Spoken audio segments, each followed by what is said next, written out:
2017, TDOT leaders called this part of the interstate, the 24-75 split, the worst intersection in the state. Almost a decade and millions of dollars later, we just learned today that TDOT says the newly reconfigured split is not expected to be fully complete until spring of next year, and that's after an original project date of this summer. Well, TDOT's traffic control system says an average of 121,000 cars travel on this part of the split every single day. That's 84 drivers per minute. In the same part of the road where the tragic Mother's Day crash claimed several lives. In a special report tonight, Ja'Kai Spikes takes a look at how many crashes that area sees and what TDOT found when they looked at their construction warnings after the deadly crash. We got multiple civilians trying to get people out of a car. Those moments from a Mother's Day that Larissa Collette will never forget. You see handprints in the car window of people that are in there trying to get out and they can't. In the chaos, she was focused on helping pull one of the Smith family members out of their burning car.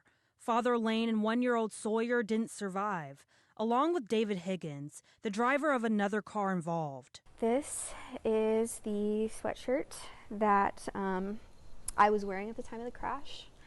And during the crash, it had blood all over it, blood stains from multiple people when I was helping hold them. We now know from this East Ridge police report the driver of the truck now faces more than a dozen charges, including 2 counts of reckless homicide and several counts of felony reckless endangerment and reckless aggravated assault.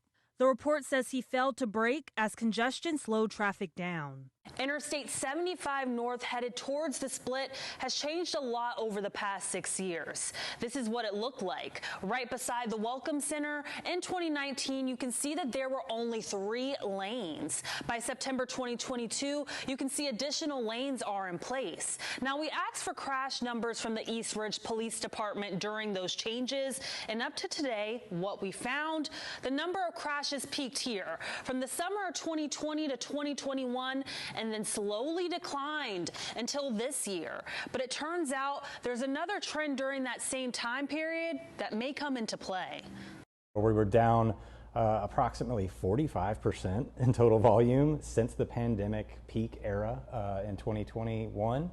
And it's been kind of slowly eroding since last year. Freight Waves director Zach Strickland says when you mix trucks on the road and complicated construction,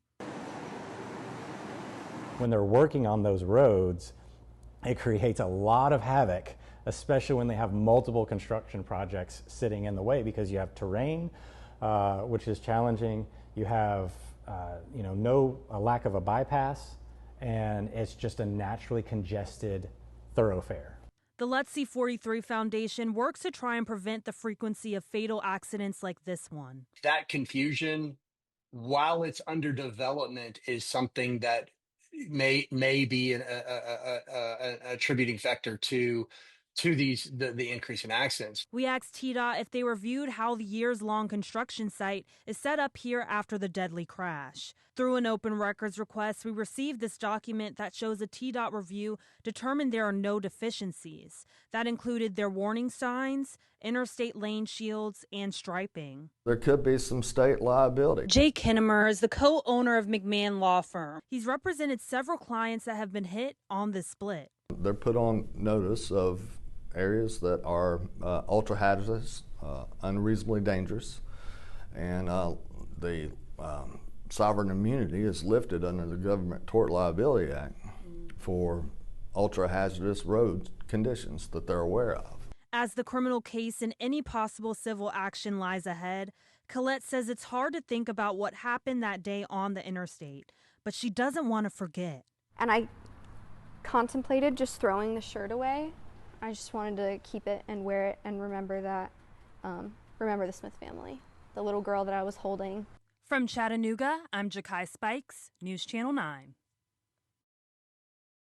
TDOT told us in April that some of their work on the split project will continue past their original projected completion date, summer 2025. Again, today they said the I-24 portion will not be complete until this fall. The entire project now expected to be completed by spring of 2026.